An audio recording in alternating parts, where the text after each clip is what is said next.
Boa madrugada, cidadãs e cidadãos. Boa madrugada, Alminha.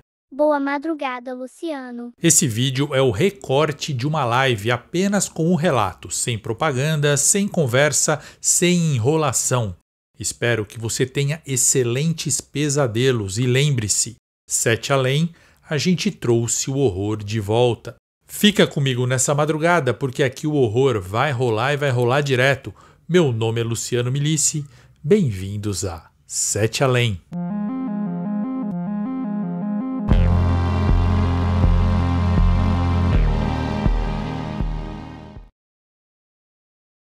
Relato enviado pelo Diego. Olá, Luciano, tudo bem? Me chamo Diego, tenho 35 anos e sou engenheiro de alimentos.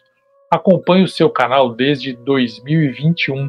Nunca imaginei que um dia estaria te enviando um relato. Pois bem, essa é a minha história de como fui parar em 7 Além e visitei o meu próprio apartamento enquanto eu estava lá. Bom, pelo menos eu acredito que lá seja 7 Além.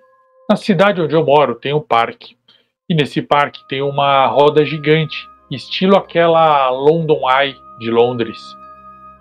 Ela é linda e imensa, e eu posso vê-la da janela do meu apartamento. Sempre tive vontade de ir, mas nunca tive coragem por ter medo de altura, até que um dia eu resolvi me desafiar e ir. Eu estava de férias e escolhi uma manhã fresca e ensolarada para ir. Fui sozinho mesmo para contemplar um tempo com a minha própria companhia. A vista lá de cima era incrível, o dia estava lindo e eu até me esqueci do medo de altura. Pena que isso durou pouco. Acho que vale comentar aqui que desde o dia em que eu descobri o termo 7 Além, num post do Facebook que perguntava qual é a sua teoria da conspiração favorita, e alguém acabou comentando sobre 7 Além, eu não sabia o que isso significava, fiquei curioso e fui pesquisar. Acabei encontrando o seu canal, Luciano. E olha só, desde então eu passei a ouvir todas as histórias. Eu adoro essas coisas de medo. E todo dia eu ouvia vários vídeos enquanto trabalhava no laboratório. Eu adorava também contar as histórias para um colega de trabalho que morre de medo dessas coisas. É assim mesmo que tem que fazer, tem que assustar os amigos, tá? Nunca esqueçam. Essa, provavelmente, eu não irei contar para ninguém conhecido, essa minha história.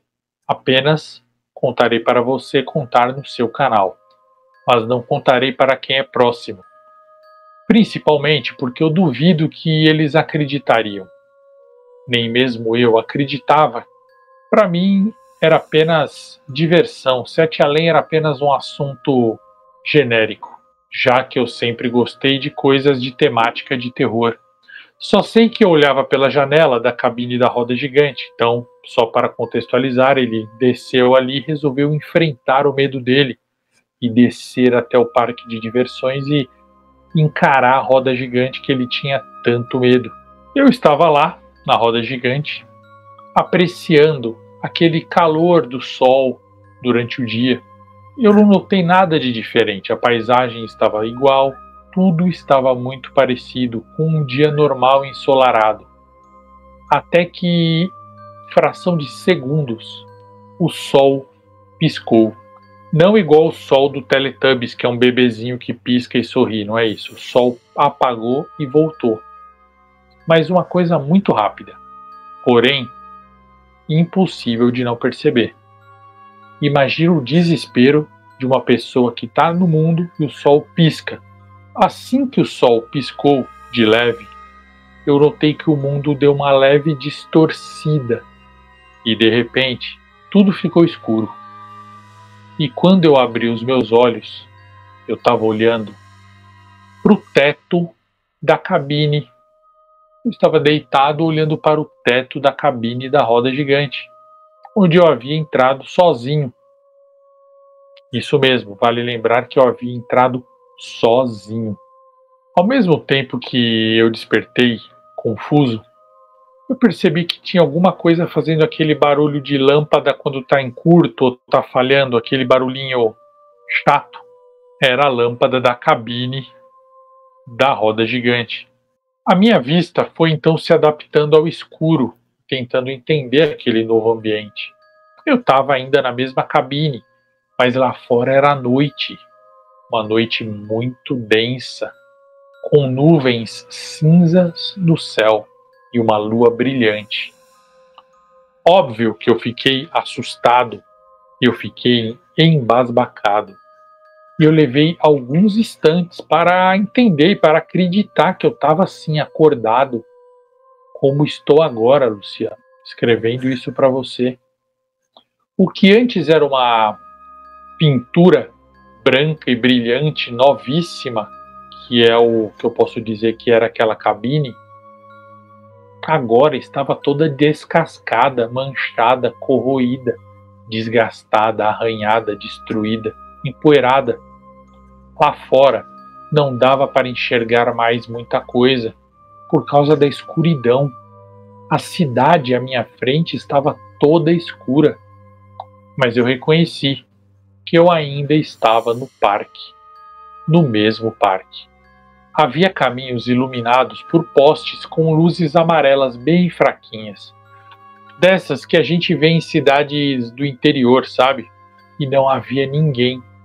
Não que eu pudesse enxergar daquela altura, mas eu me inclinei para olhar melhor pela janela da cabine da roda gigante e eu ouvi um horrível rangido metálico assustador. A cabine tombou um pouquinho. Na hora meu coração acelerou, meu fôlego faltou e eu reencostei para trás e voltei para o meio do meu assento, na esperança de equilibrar a cabine, que balançou um pouco ainda e continuou rangendo até se estabilizar. E eu pensei, bom, desde que eu não me mexa, tudo vai ficar bem. O problema é se eu me mexer muito. Eu fiquei paralisado. Olhei para as outras janelas e eu nunca senti tanto medo na minha vida. Porque toda a roda gigante estava enferrujada e velha. E o pior, a roda gigante inteira também estava inclinada, como se ela fosse uma torre de Pisa. Ela estava um pouquinho tombada. E eu pensei comigo, essa merda vai cair a qualquer momento. Eu fiquei paralisado, tentando me acalmar. Foi aí que eu olhei para o assento que tem na minha frente, dentro da própria cabine que eu estava, porque até então eu não tinha olhado para lá. E principalmente porque ali era o lugar mais escuro da cabine. E a cabine, como ela estava muito escura, com uma luz apenas em cima de mim, dificultava a visão para o resto da cabine. E a luz do outro banco estava queimada. Só que aí eu consegui ver, bem à minha frente, só que do outro lado da cabine, a silhueta de uma pessoa. Isso mesmo, tinha alguém sentado ali, bem na minha cara. A cabine é grande, muito grande, não devia ter pelo menos 1 metro ou mais de distância entre mim e aquilo. Eu grudei as costas do meu assento morrendo de medo e olhei para essa coisa, essa silhueta, sem dizer nada. Eu estava com muito medo, Luciano. Eu já sabia que ou eu tinha morrido, ou eu estava sonhando, ou eu tinha ido para outro mundo. É a primeira coisa que a gente raciocina numa situação dessas. Eu perguntei, tremendo de medo, porque eu queria quebrar o gelo, entender, tornar aquilo real e dominar a situação. Isso é um instinto. Então eu perguntei para aquela coisa que estava à minha frente e eu me arrependi de ouvir a resposta. Eu perguntei, aqui é 7 além? O homem, sim, era um homem. Ele usava uma capa de chuva cinza e estava de capuz que cobria a parte da cabeça. E ele demorou um pouco para responder, a ponto de eu achar que ele era só um boneco ou uma silhueta sem significado. Só que ele respondeu. Ele falou assim: com uma voz grave, raspada, assustadora. É engraçado como tem uns que sabem o que é aqui, mas a maioria fica sempre perguntando e perguntando e perguntando.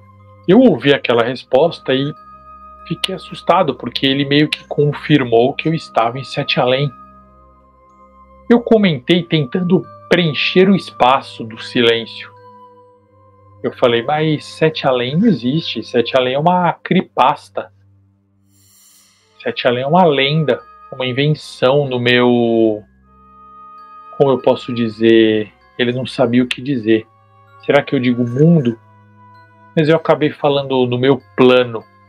Nesse instante, o homem deu uma espécie de bote. Ele fez assim, se aproximou de mim bem rápido, tirando um pouco do capuz, colocando a cara para fora do capuz e sendo até um pouco iluminado pela lâmpada que estava em cima de mim. Ele tinha olhos fundos, olheiras acinzentadas e o globo ocular completamente amarelo. Ele parecia que estava muito doente. Só dele se aproximar, eu senti o cheiro da pele dele, e era um cheiro azedo, um cheiro que a pele humana não tem. E o hálito dele, que saía pelas narinas quando ele respirava, não dá para eu descrever aqui sem fazer você, Luciano, passar mal, e todo mundo que ouvir ou assistir a um vídeo seu, se você fizer um vídeo desse relato, também não passar mal. E assim que ele se aproximou, ele perguntou: o que é isso que você falou? Cria o quê? Aí eu entendi que ele queria entender o que eu tinha falado, e eu falei: creepypasta, é um conto de terror. Eu achava que Sete Além não era um lugar, era um conto de terror. E aí ele entendeu, e ele respondeu: terror. Terror é uma coisa bem comum hoje em dia. Ele falou meio com ironia, e a cabine balançou um pouco por causa desse movimento que ele fez para frente e para trás. Ele viu que eu fiquei com medo por causa do balanço da cabine e ele falou assim: relaxa, querido, isso aqui não cai não, eu sempre venho aqui. Nessa hora eu confesso que eu meio que perdi o medo dele. Não perdi totalmente, claro, de repente ele podia ser um doido, a gente não pode confiar nem em quem a gente conhece, imagina conhecendo uma pessoa toda deformada, um corcunda de Sete Além, como eu poderia confiar nele? Só que eu perdi um pouco aquele pavor inicial, e aí eu tive milhões de perguntas para fazer para ele. Só que a primeira pergunta que me veio foi uma bem ridícula. Eu falei: como que você subiu aqui? Que a cabine estava parada no alto de uma roda gigante, muito grande, que não funcionava mais. Como ele tinha subido ali? E ele respondeu que ele escalava pelas ferragens toda noite. Ele falou assim: machuca muito as minhas mãos. E aí, então ele tirou umas bandagens e a mão estava toda esfolada e com sangue. E o sangue dele cheirava mal. E ele disse assim: dói para escalar, mas dói menos do que as mordidas dos pipos. Já estava apavorado, tremendo, sem saber o que dizer. Mas como se eu quisesse conquistar a amizade daquele estranho. Eu perguntei: o que são pipos? E ele falou: ué, são aquelas coisas que estão andando lá embaixo no parque, você não viu? As pessoas criavam pipos em casa, mas eles começaram a mudar. E eles viraram isso aí que existe hoje, que come gente. Eles vão primeiro comendo a pele, puxando a pele, descascando. Depois eles comem a carne. Depois eles chegam nos ossos e eles sempre atacam de monte, não sobra ninguém. Não sobra nem osso. Eu pensei, que interessante esse nome Pipo. Lógico que eu não falei. E aí ficamos em silêncio mais um tempo. Até que eu pensei mais um pouquinho e decidi perguntar outra coisa. Eu falei, por que você sobe aqui? Afinal, eu tinha que entender certinho onde eu estava e como eu ia embora. Mas eu não podia perguntar diretamente isso para ele. Eu tinha medo de torná-lo agressivo. Eu perguntei de uma maneira que ele percebesse que eu não sentia medo dele. E na verdade eu estava parando de sentir, porque ele estava parecendo uma pessoa triste.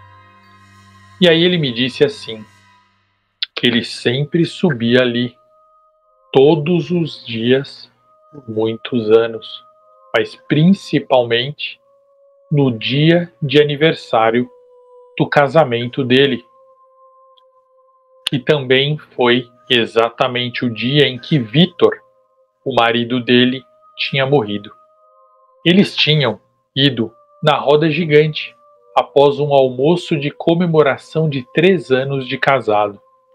Ele disse que o mundo, que as pessoas e que tudo que a gente conhece ou conhecia mudou exatamente nesse dia. Deixou de existir exatamente nesse dia que ele e o Vitor estavam comemorando na roda gigante. Teve um clarão no céu e aí tudo escureceu para sempre. O ar ficou envenenado e tudo se tornou isso que eu estava vendo ali. Ele também disse que ele achava que foi naquele momento em que se abriu caminhos pelo mundo, onde as pessoas podiam transitar como portais que já existiam, mas que aquilo que tinha sido detonado, explodido, ele não sabe dizer, tinha ativado ou potencializado portais por todo o planeta. E foi nesse dia que o Vitor morreu, ele disse. O Vitor, ele falou, foi atingido por um estilhaço que atravessou a janela. E aí esse cara apontou a janela, bem ao meu lado, no banco onde eu estava sentado. E ele disse também, o Vitor estava sentado aí onde você está agora. Eu me encolhi e eu senti medo, pois um estilhaço pudesse me atingir, poderia ter me atingido. Depois que eu ouvi essa história desse ser estranho, eu olhei ao redor procurando pelo corpo, ou pelo menos por restos do corpo do Vitor, mas eu não encontrei. Não encontrei nada. Tudo bem que estava escuro, mas pelo menos ossos eu encontraria ali. E eu perguntei a ele onde está o corpo do Vitor. O homem estranho me disse que, como ele não conseguia descer pela roda gigante com o corpo do Vitor, ele levou o corpo lá para baixo por partes. Isso mesmo. Pouco a pouco ele foi desmembrando o amor da vida dele com uma serra. Quem nunca, né, fez isso? E levou parte por parte até lá embaixo. Essa é a minha concepção de amor aos pedaços. Ele foi levando dia após dia, pedaços por pedaços do Vitor para baixo. Eu era jovem na época, ele disse. Mas ele também disse que mesmo assim levou muito tempo para ele concluir essas descidas e subidas. E lá embaixo, ao pé da roda gigante, ele costurou o corpo do Vitor e deu a ele um funeral cristão decente, um funeral apropriado. Ao ouvir isso, eu queria vomitar só de imaginar como aquelas coisas devem ter acontecido. Eu pensei que com certeza esse homem enlouqueceu ao passar por uma experiência dessa. Quem não enlouqueceria? Nessa hora, eu que tinha quase perdido o medo, comecei a sentir desespero de novo. Claro, aquela figura sentada na minha frente começou a me dar calafrios novamente. E se ele quisesse me cortar? Então eu não aguentei, gente. E eu falei, por favor, me ajuda a sair daqui, me ajuda a descer e ir embora, me ajuda a voltar para minha casa, para minha família. Ele ficou parado me olhando, eu juro, por 1 minuto, sem falar nada. Tentem fazer isso com alguém. Ficar 1 minuto quieto olhando para uma pessoa depois que ela perguntou alguma coisa ou te pediu. Foi isso que aquele estranho fez. Depois que eu pedi para ele me levar. Ele ficou quieto, me olhando por 1 minuto, e depois disse: Você se parece tanto com ele. Não vai embora não, fica aqui comigo. Eu disse que eu precisava voltar, que eu tinha família, que eu estava assustado, com medo daquela roda gigante desabar e daquele mundo estranho onde eu estava. E ele respondeu para mim, depois de mais 30 segundos de silêncio: Não, Vitor, tá tudo bem agora. A gente vai ficar junto outra vez, como tinha que ser. Finalmente. Vitor, eu senti tanto a sua falta. Agora sim, o pânico já tinha se instalado no meu ser de todas as maneiras. O semblante triste daquele homem tinha mudado para um apetite louco. Ele estava com os olhos esbugalhados. Ele estava com os dentes rangendo, a boca cuspindo enquanto ele falava. E tudo isso cheirava a ácido gástrico. E eu sentia pena dele, medo e nojo ao mesmo tempo. Eu olhei para fora, procurando meios de fugir dali ou até meios de me defender caso ele quisesse me atacar. Mas era inevitável, não tinha jeito. Eu teria que me pendurar ali e descer pelas ferragens. E eu não tinha facilidade para isso, e esse homem tinha. Ele me alcançaria rapidamente, ele me derrubaria. O que eu deveria fazer? Eu não sou nenhum atleta, e se eu caísse, eu me juntaria aos pedaços do Vitor lá embaixo. E se eu conseguisse descer, haveria mesmo chance desses tais pipos me devorarem? Existiriam isso mesmo? Que diabos eram pipos? Então esse homem falou: Eu esperei tanto para te ver de novo, eu estou tão feliz. E ele esticou os braços magros e pálidos e veio na minha direção e me segurou pelos ombros, como quem se prepara para beijar na boca da pessoa amada. Eu me encolhi enquanto ele abriu aquela boca fétida e de dentro saiu uma língua mutante, uma língua pontuda e enorme, comprida e da cor acinzentada, e ela veio serpenteando no ar em direção à minha boca. Eu me contorci, lutei, tentando me livrar daquilo, mas a criatura me segurou muito forte. Eu fechei a minha boca com força e aquela língua atingiu meu rosto e me lambuzou com uma saliva com cheiro de esgoto, viscosa, nojenta. E eu consegui gritar: Eu não sou o Vitor, pelo amor de Deus. Eu lutei com todas as minhas forças para me soltar, até que eu consegui empurrá-lo com o meu pé. Dei um coice nele para trás, e ele foi realmente para trás alguns passos e caiu sentado no banco do outro lado. O rosto dele expressava ao mesmo tempo confusão, tristeza e ódio.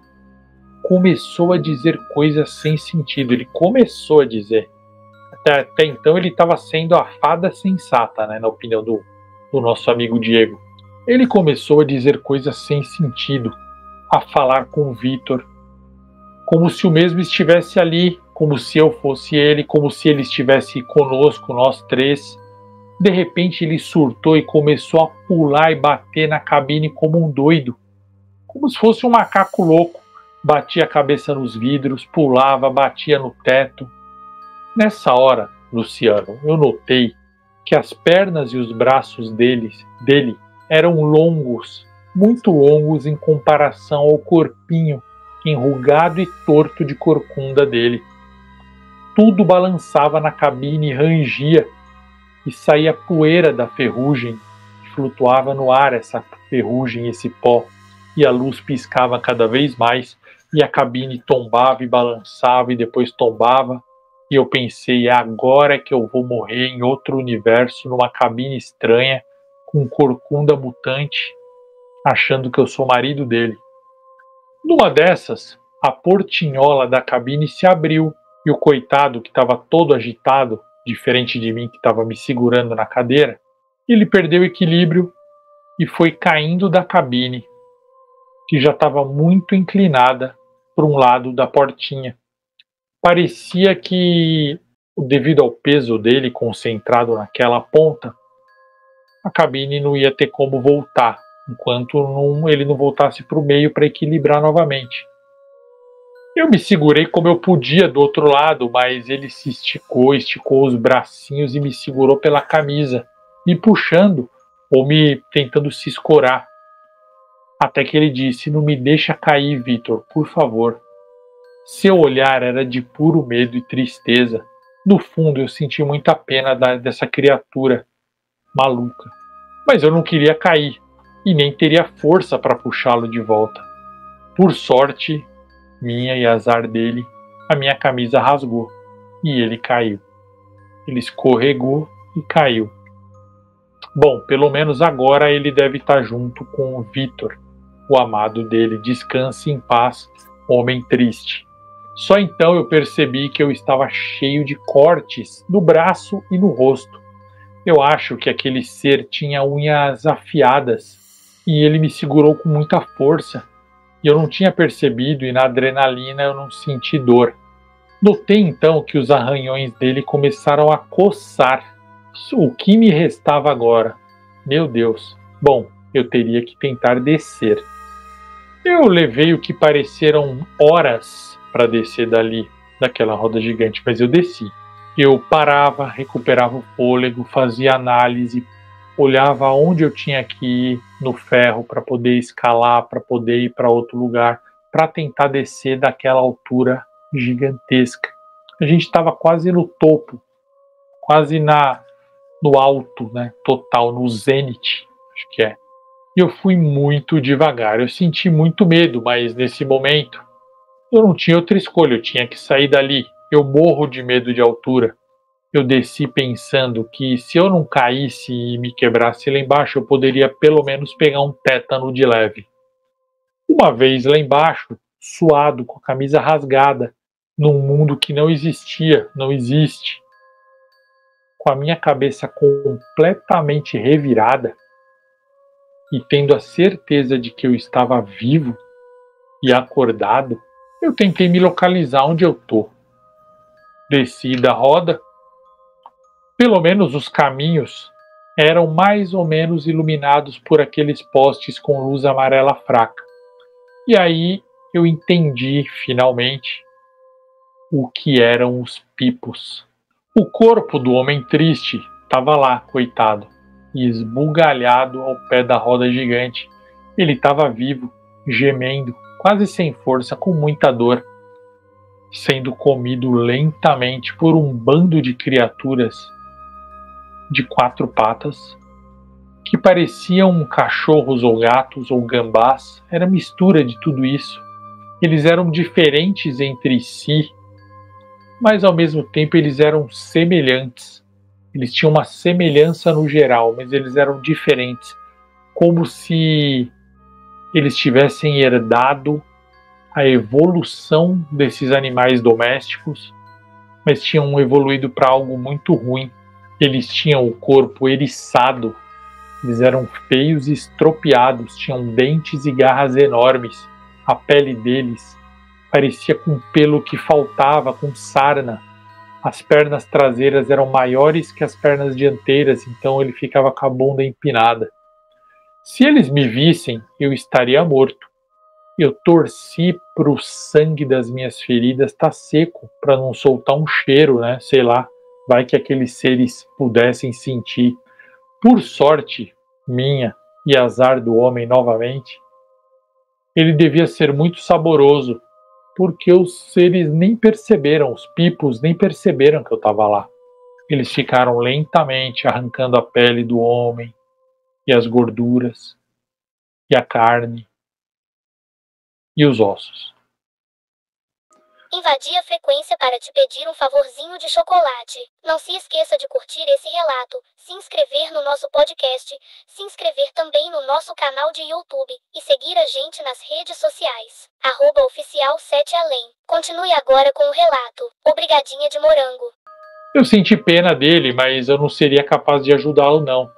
Eu não conhecia ele e eu acho que não teria como salvá-lo já. Devagar eu me afastei, tentando não fazer barulho. Eu já conhecia o parque, afinal é o parque que tem perto da minha casa, do meu apartamento. Então eu pensei que não seria tão difícil eu sair dali, supondo que eu tivesse realmente num mundo parecido com o nosso, ou uma configuração bizarra do nosso mundo.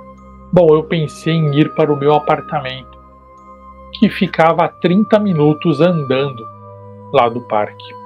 Atravessando a ponte, eu tinha que passar por cima da marginal do rio. Eu não vi ninguém pelo caminho, mas eu esperava encontrar alguém que pudesse me ajudar a voltar. Uma pessoa que pudesse me orientar e não fosse maluca. Na maioria dos relatos do seu canal, Luciano, as vítimas encontram muita vida em Sete Além. E também pessoas dispostas a ajudar e pessoas expulsando eles de lá. Mas eu não encontrei nada disso, nenhuma alma viva nesse caminho. Será que elas estavam escondidas? Haveria de ter gente ali?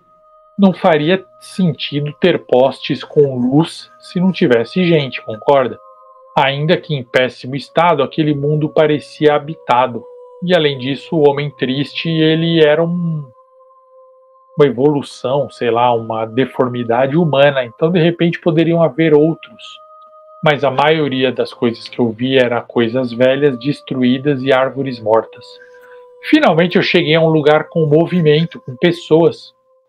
De fora eu olhei e reconheci, era um bar que aqui no nosso mundo as meninas fazem performances sensuais à noite.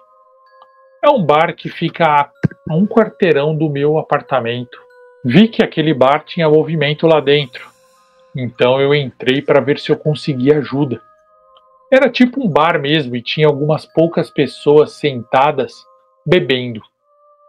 Eu pedi por ajuda e a mulher atrás do balcão me disse que não era assim que eu devia ter feito. Eu não podia ter entrado ali. Eu devia ter ido embora. Eu não era bem-vindo lá. O bar estava todo destruído. Parecia que uns móveis tinham sido recuperados. Não tinha muita pessoa ali dentro, eram poucas realmente, que estavam sentadas. Elas bebiam em copos sujos, eram grupos pequenos de pessoas. Nem todas eram deformadas, mas todas tinham o olho ou muito amarelo ou levemente amarelado e a pele levemente craquelada. Todos eram humanoides, mas tinham alguma coisa parecida com aquele homem triste, mas não estavam naquele nível de deformidade do homem triste. Essa mulher atrás do balcão disse que eu não era bem-vindo, que eu deveria ir embora e que eu deveria arranjar uma roupa e me vestir, que a minha camisa estava rasgada. Eu disse que eu sabia de tudo isso, mas que eu precisava voltar para minha casa, eu não sabia onde eu estava. Ela bufou e continuou com o rosto fechado e foi para o outro lado. Um homem que estava perto e ouviu essa conversa minha com a mulher me apontou o copo dele e me ofereceu um gole de uma bebida estranha. Eu agradeci, mas eu não quis beber, então ele me disse assim: olha só, existem lugares por aqui que têm passagens e portas escondidas que te levam para o tempo e para o lugar certo, ou para o tempo e para o lugar errado. São armadilhas que agora estão ativadas em todo lugar, que você pode cair a qualquer momento, como se fossem ralos, buracos. E você deve ter caído em uma do seu mundo que trouxe você para cá. Você tem que ver um jeito de voltar para lá. Eu perguntei onde eu poderia encontrar uma porta, uma passagem, um ralo desses. Ele disse que ele só tinha ouvido falar, que ele nem acreditava muito nisso, que era só uma coisa que o povo dizia, porque sempre apareciam estranhos por lá. Sempre apareciam pessoas saudáveis, perdidas, sem entender o que estava acontecendo, assustadas, machucadas, e que essas pessoas ou iam embora de repente, sumiam, ou ficavam lá para ficar igual eles, ou morriam. Era esses três destinos apenas, mas que a maioria das pessoas ficavam por lá, ficavam assimiladas lá para sempre. Eu agradeci esse homem, quis dar uma andada pelo bar, mas eu notei que ninguém queria falar comigo nem me dar atenção. Elas tinham ranço, raiva das pessoas que não eram de lá. meio que parecido com os relatos que você conta aí, Luciano. Num canto, eu vi uma criança. Estranho, não? Curiosamente, era uma criança até que bonitinha. Uma menina. Uma menina com aparência meio saudável, mas que também tinha algo de deficiente daquele mundo. Ela segurava um Sansão, um coelho azul de pelúcia todo rasgado. E ela viu que eu estava tentando falar com as pessoas e ela se aproximou de mim e falou assim: tio, você veio da casa da minha mãe?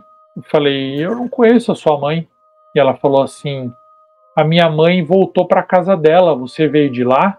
Você pode me levar para encontrar minha mãe? Eu não entendi muito bem. E eu falei: como assim? Como sua mãe voltou? Como ela veio de lá? Me explica direito. E aí ela falou assim: a minha mãe chorou quando teve uma lembrança. E aí ela foi embora. A menininha, claro, não sabia explicar direito as coisas. Eu não entendi muito bem. Então a mulher do balcão, aquela com a cara fechada, chata pra caramba, resmungou assim: aquela imunda daquela mulher chamava Ana. Ela viveu com a gente aqui um tempão. Ela veio que nem você e morou aqui um tempão com a gente. Ela tomou meu filho de mim. Ele, meu filho, até se matou quando ela sumiu. E ainda ela me deixou com essa porcaria aí, ó, para criar essa abominação aí dessa menina. Ela falou isso apontando para a menina e entrou no fundo do bar. O homem que estava bebendo do meu lado meio que explicou que eu já tinha entendido, que a tal mulher era realmente parecida com pessoas perdidas como eu, pessoas que não aparentam ser dali. Só que essa mulher, com o tempo, não conseguia ir embora, ficou por lá trabalhando no bar, até que ela se engraçou com o filho da dona, se juntou com ele, tiveram uma filha, que é a menininha que está com o coelho. Mas então a mulher desapareceu. E o homem não aguentou de tristeza e foi lá nos bichos do parque se entregar. A menininha, ouvindo isso, disse assim: ela não desapareceu, minha mãe não desapareceu, ela voltou para casa no dia que eu encontrei esse coelho. Porque no dia que eu encontrei esse coelho, minha mãe falou que ela também tinha um coelho, aí ela chorou e foi embora. Aí eu entendi o que a menininha quis dizer, que a lembrança do coelho ativou a passagem da mulher. Mas eu já estava confuso e desenganado de tudo, estava apavorado. Eu achava que eu estava morto, então estava sonhando, porque eu vi muito relato de Sete Além no canal, então eu pensei, eu acho que eu fiquei tão influenciado que eu bati a cabeça, ou a roda gigante caiu e eu estou sonhando em algum hospital, porque isso é impossível. Mas Luciano, esse era o sonho mais lúcido que eu já tive. Eu resolvi então aproveitar e seguir até o caminho do meu apartamento, e eu fui devagar, com muito medo, olhando nas ruas, mas não tinha nada de especial além de muita coisa velha e árvores. Chegando no meu prédio, a porta estava arrebentada, a porta da portaria, mas tinha um porteiro lá, um homem. Já estava amanhecendo, devagarinho no horizonte, mas ainda estava escuro, e dava para ver que mesmo com a luz do dia o céu ficaria escuro, que era um lugar que permanecia em trevas. Esse porteiro tinha um cheiro muito forte daquelas pessoas daquele lugar. Ele fedia muito, mas ele não tinha a cara amedrontadora, nada disso. Ele era mais simpático. Antes de eu falar qualquer coisa, quando eu me aproximei do prédio, porque eu ia tentar convencê-lo a me deixar entrar, mas ele sorriu para mim. Os dentes dele eram poucos e eram podres. E ele falou para mim com uma voz muito horrível: 6h30? E eu falei: como? E ele repetiu: 6h30? E aí eu entendi e falei: sim, 6h30. Por que isso? Porque mesmo eu estando a pé, ele me deu a tag do estacionamento do meu apartamento, que é o apartamento 30 do bloco 6. Como ele sabia? Eu não reconheci esse homem, ele não era o porteiro do meu prédio, ele não era funcionário daquele condomínio. Só que ele me disse 6h30 e me deu a tag. Ele sabia quem eu era. Eu subi as quadras até a minha torre e entrei. Então eu fui andando por meio daquelas torres até chegar nas 6 e eu entrei. Obviamente o elevador já não existia mais. Estava sem a porta e só tinha o fosso. E dava para ouvir sons de animais estranhos no fundo lá do fosso. Não sei o que eram. Obviamente eu tive que subir de escada, mas não é tão complicado, eu moro no 3º andar. No corredor tinha 5 portas, 2 de cada lado e uma no final, bem em frente comigo. E parada em pé nessa porta dos fundos, tinha uma mulher que usava um avental rendado branco muito velho e sujo, de algo que parecia ser molho. Ela tinha a mesma aparência das pessoas, olhos cansados, amarelados, olheiras cinzentas, pele craquelada, branca, rachada. Os membros, eram maiores, os braços mais finos, mas ela não era tão deformada ainda. Ela me cumprimentou e disse assim, com uma voz estranha também: "Quanto tempo eu não te vejo, pensei que você nunca mais fosse voltar ou que tivesse morrido. Nossa, mas o que você está tomando? Você não envelhece? Você não se contamina? Você está muito parecido com o Vitor. Se o senhor Maurício te visse, ele ia gostar de te ver. Mas ele não está aqui hoje, ele foi lá no parque, você sabe, ele foi lá na roda gigante para lembrar do Vitor." E eu fiquei embasbacado com aquilo.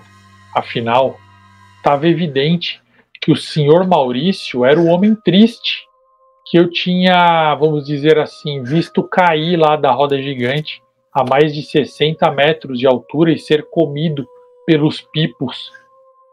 Eu perguntei para essa mulher como ela me conhecia e quem eram aqueles dois, o Vitor e o Maurício.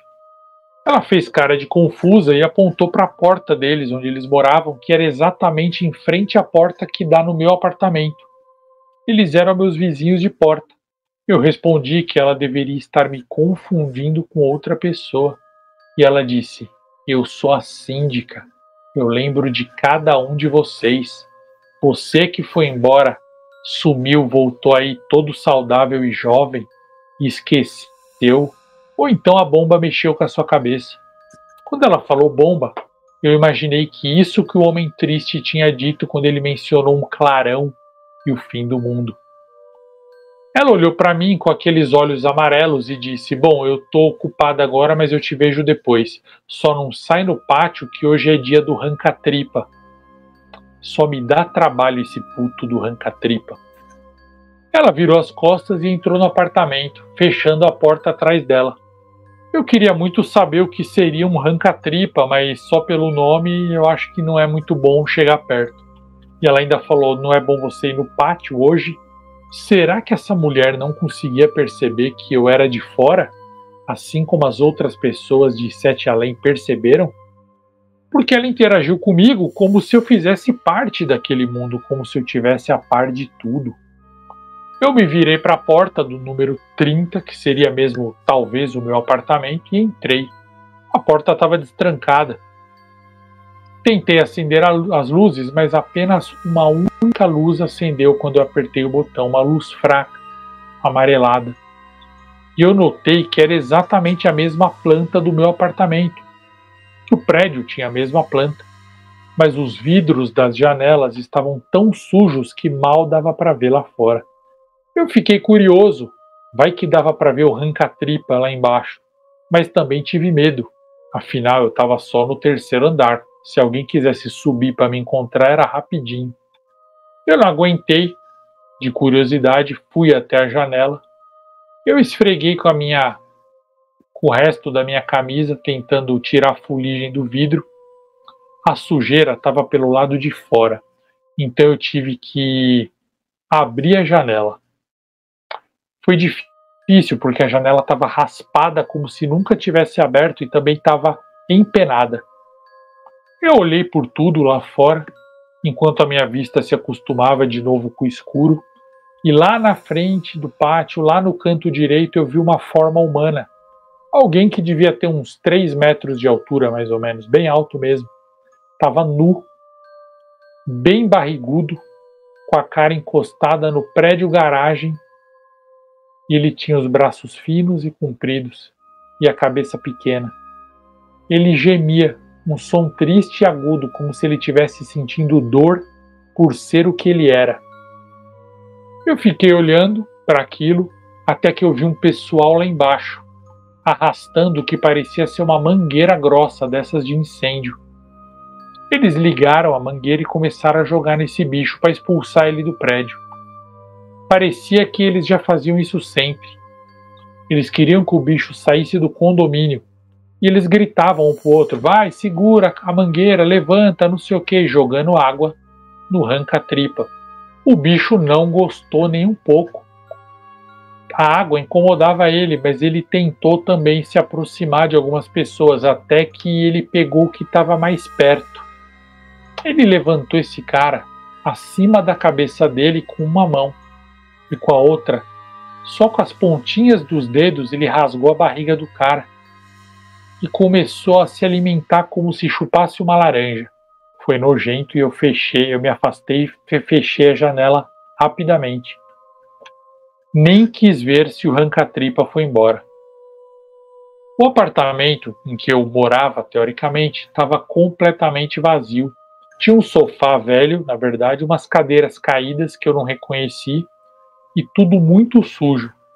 Nos quartos, os armários embutidos estavam lá muito parecidos com o que eu tinha, mas não tinha cama no quarto. De repente eu ouvi guinchos fininhos, agudos de ratos. Um som familiar para mim, porque eu sempre tive e cuidei daqueles ratinhos twister. Eu tinha eles como pets, alguns anos atrás. E eu sinto falta deles até hoje. Eles eram meu suporte emocional para alguns problemas que eu atravessei na minha vida. Mas eles nunca chegaram a mudar comigo para aquele apartamento. Eles só eram da minha outra casa. Só que ao ouvir aquele sonzinho familiar, eu comecei a buscar, abrir gaveta. Procurei até que eu achei uma folha de papel dobrada, de uma forma muito curiosa. Eu não sei explicar aqui, mas ela estava dobrada como se fosse um amuleto. Eu fui desdobrando o papel aos poucos, e nele tinha um desenho de 4 ratos com nomes escritos. Eu não conseguia ler direito aquela letra que era o nome dos ratinhos, mas parecia a minha caligrafia, só que um pouco deformada. Nessa hora minha espinha gelou. Estranhamente, aquilo lá era meu apartamento mesmo, e parece que eu costumava desenhar ratos, sei lá. Não sei. Sei que aquilo me trouxe uma lembrança de como eu realmente tinha saudade dos meus ratinhos. Eu dei um pulo de susto quando eu ouvi um guinchado muito alto de rato perto de mim. E de repente eu ouvi outro. E ouvi outro, e esses guinchos foram aumentando e se aproximando de mim. E eu caí no chão do quarto. Eu não sabia de onde esses guinchos vinham. Estavam cada vez mais perto, mais intensos, em maior número, como se eu estivesse sendo soterrado por ratos. Pareciam que eram milhares, e eu me encolhi no chão, fiquei em posição fetal, tampando os meus ouvidos, porque ao mesmo tempo que eu tinha saudade dos ratos, eu estava com medo. E eu fechei os meus olhos, porque não eram ratos fofos que eu estava ouvindo, eram ratos aterrorizantes. Mas eu não estava vendo nada, não tinha ratos ali. Até que eu ouvi uma frase: Senhor, o senhor precisa de uma água? Tá tudo bem? E eu abri os olhos e uma luz intensa tomou conta do meu rosto, e eu estava na cabine da roda gigante, a cabine que eu tinha entrado sozinho naquela tarde. Eu tinha voltado para a realidade, vamos dizer, para o nosso tempo, ou para a realidade, ou para o nosso universo, não sei. O dia estava ensolarado e o assistente da cabine da roda gigante estava meio que com tédio, porque ele viu que eu estava bem, mas ele tinha que me socorrer. Ele me deu a mão para eu levantar e sair da cabine, Lá fora eu vi muitas pessoas aguardando a vez, ficaram tudo me olhando com curiosidade. E ele me levou até uma espécie de gerente que tinha ali perto mesmo, e esse gerente perguntou o que tinha acontecido comigo, porque eu estava com um rasgo muito grande na gola da camisa e meus braços estavam arranhados. Então ele tirou uma foto do meu rosto com o celular e disse que eu não poderia ir mais lá sem companhia de outra pessoa, porque eles acharam que eu passei mal ou tive algum surto lá e fiquei me arranhando e podia pular, coisas assim. Até me recomendaram que eu fosse a um médico. Bom, eu peguei a minha bicicleta que eu tinha deixado presa ali e voltei para casa. Eu sou novo nesse bairro, então eu comprei esse apartamento há menos de um ano, então eu não conheço muito bem os meus vizinhos.